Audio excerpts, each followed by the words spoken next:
Good day doodlers, welcome to Draw Cartoons. Today's tutorial will be a little different. I wanted to cover the absolute basics, the fundamentals when it comes to drawing the eyes that you see in Japanese anime and manga.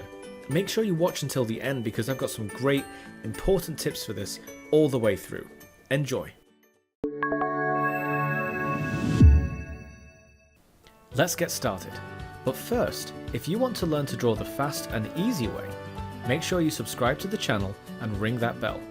Let's begin. Now, this video is going to be a little bit different from the other ones that I've done so far. That's because when it comes to drawing anime eyes, there's actually some really important but really subtle differences between them and just kind of drawing ordinary eyes that I wanted to go over in this video. And hopefully this way you'll learn why anime eyes are drawn this way rather than just how. I'll go into how in individual videos in the future, but today I just want to kind of go into why. So obviously there's 4 examples, 1, 2, 3, 4, and they're all kind of in the anime style, but they all look really different and they all serve different purposes. I'm just going to kind of go into them quickly one by one and show you what I mean. So I'm going to start with this one. This is the innocent eye. Let me just get a bit closer here. Innocent or a young eye, okay? So let me just write young here. I'm just going to make some little notes as I go. So straight away we can see thick eyelashes, a really tall iris. This bit, by the way, this is the iris, and the bit in the middle is the pupil. So the iris is usually really big on these youthful, kind of naive characters. Honestly, I really could have drawn the iris a bit bigger. I could have drawn it out here even. There's almost no upper limit to that when you're drawing a young character. If you draw it too small, the character might look a bit surprised or shocked. So if you're drawing a naive or innocent character's eyes, you want to go for a really big kind of pupil here. And another really kind of big feature of this eye is that it's really wide open. So we can see, as opposed to, for example, this one's not so wide open. But this one is really kind of tall, and we've got this impression that the eye is just kind of full of wonder and almost like the character's gasping in shock at something. I mean, maybe they are when you draw the rest of the face, but generally when it comes to these kind of innocent characters, thin eyebrow, lots of space between the eye and the eyebrow, huge googly kind of iris, and the eye is generally very big and very tall or wide. Okay, so this is the young eye or naive. I suppose I should put naive in there as well. So that's one kind of eye that you'll see really often in anime and manga and all that. So moving along, this is the serious eye. So I'm just going to write serious here in my scruffy handwriting. Again, yeah, we can see this eye is not very tall. It's not particularly big. It's almost looking kind of half closed because this eyelid just kind of sits on top here. The eyebrows are a little bit thicker, although that's completely optional. That's usually in anime. That's usually depending on the gender of the character concerned. And a really big difference you can see between these two eyes. This one, big, tall, oval, really huge iris. This one, this iris, is basically a circle that's sitting kind of, the top of the circle's cut off by the upper eyelid, right? And the serious character has a very round, kind of direct eye. So I guess you could say a serious eye is just a naive eye, but it's all been kind of squashed down a bit to kind of make it look like it's not so wide open and curious looking. So moving on just a little bit, I'm just going to move on to this eye down here. Now this is the friendly eye. Just write friendly there. Okay, so straight away we can see some similarities between this one and the young eye. As a matter of fact, you might even say they're identical. If I just bring them both into view here, you can see these two very similar eyes. But there's some very subtle differences that I'm just going to point out now. As a matter of fact, there's one kind of big difference, bigger than the rest, and that's actually the shape of the bottom of the eye. So if you look at the young eye here, the bottom of the eye kind of curves down a little bit, right? Curves up at the edges, but down in the middle, to give this impression that the eye is wide open.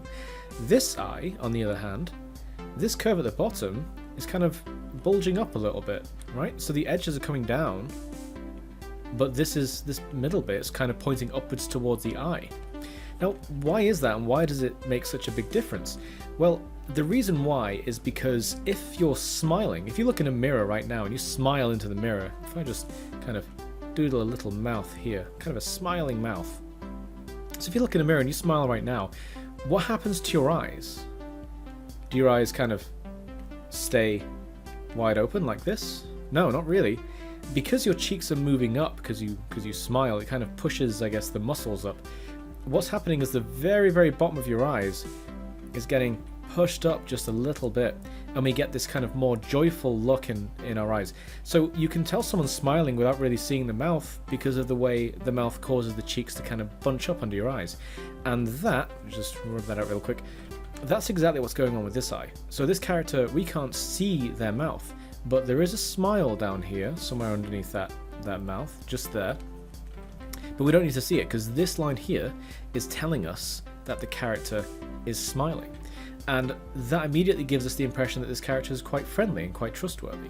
So I guess you could really say a friendly looking eye is the same as a youthful eye, a child's eye, but I guess this bottom bit is the biggest difference between the two, and you'll really want to kind of make sure you're drawing one rather than the other, I suppose. And the last eye, I've left this one till last for a reason, because there's a few really interesting aspects of this eye. This is a villain's eye, okay? So you'll always see, well, not always, but you'll very frequently see bad guys in anime and manga having eyes that look exactly like this. They have a very, very narrow shape to the eye. It's not very tall. I mean, if you look how tall this one is, draw a line across. All right, huge difference. You could arguably say it's half as tall. So it's a very kind of narrow, very focused looking eye. The iris is again very round in shape. It's kind of a circle sitting underneath this eyelid. And the iris is generally quite small as well. I mean, look at this compared to this shape. You know, it's so much bigger over here than it is here. So it's got this more kind of focused look. The eyebrow is really, really close to the top of the eye to give us the impression that this character's frowning or very, very focused as they look at us. And one more thing to draw attention to with this eye before I move on to something else I want to talk about with these. Again, we've got this shape here underneath that's kind of pointing up, and it comes down at the sides. It's a very, very small change, but it makes a big difference. But you're probably thinking to yourself right now, but I thought that means they're smiling. You know, if this kind of line here means they're smiling. Yes, but it can also show intensity. So if you were to draw the eye like this, kind of, you know, this line down here, kind of pointing up at the edges, but going down in the middle, it would make the eye look more relaxed. It would make the character look a bit more peaceful. Whereas if this is kind of taut and a bit up, the eye is slightly squinting, like the character's glaring at you, like, you know, they mean some trouble, they've got some kind of evil plan going on. So that's actually quite important for villains too. It's not essential, but I think it helps to make the character look more evil when you kind of add that little feature there. I'll just get that line out of the way, and that line too. Don't want to make this too messy. So there's one up here as well. So there's one more thing I wanted to kind of, well, a couple more things actually I wanted to cover with these eyes. I did say this was going to be quite a short tutorial, but that's all you really need. So one thing is the colour, which is the more obvious difference between the eyes. I'll go into that last. But one thing I wanted to point out now was the shine in the eyes. Okay, just going to circle the shines in these eyes. So in these three eyes, 1, 2, and 3, there's quite a lot of shine. There's quite a lot of light reflecting off these eyes, right? Especially, I mean, I guess I could have added more to the young guy. I could have added some more here, or just kind of gone crazy with the light bouncing off the eye. But generally, the eyes are looking very watery, very shiny, you know, very friendly looking, I guess, very fresh. But look at the villain. The villain doesn't have much shine at all. There's just this one blob of light here and nothing else. And that's a really, really subtle feature you'll find in villains' eyes. Sometimes they don't even have any shine at all. There's no light bouncing off the eye at all, and that kind of gives an impression of darkness or evil, I guess. It's another one of those really, really subtle things. But when it comes to drawing a bad guy's eye, you don't want to make it too shiny. I guess maybe in some circumstances it can look cool, but generally speaking, you don't want to make that eye too shiny, or else the character will look kind of innocent or naive, or, you know, I guess more trustworthy, as I said before. Just kind of keep the shine to a minimum when it comes to bad guys, and it can make quite a lot of difference with how evil your character looks. And then there's one more thing I wanted to cover with this quick kind of overview, this kind of tutorial of anime eyes: the color. Okay, so let me just kind of get rid of these numbers here. So The innocent eye is blue, the serious eye is kind of a yellow-brown, this one's green, and the evil eye is red.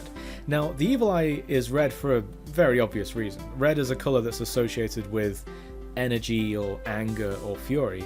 So red is perfect for characters who are evil, you know, they have bad intentions. Red is a really, really good way to show that when you're coloring in your character. And just as an experiment, try this. Try drawing anything, any character that you want to draw, anybody. Maybe follow one of my previous tutorials to draw a character that you like, that I've already covered. But then, if you're going to color the drawing in, color the eyes red, just like this. Just color the iris, this bit in the middle, red. And you'll immediately see this huge difference in the character's impression. If the pupil's red, they can really look very mean, very cruel looking. Okay, whereas the rest of these colors all have different meanings, completely different meanings.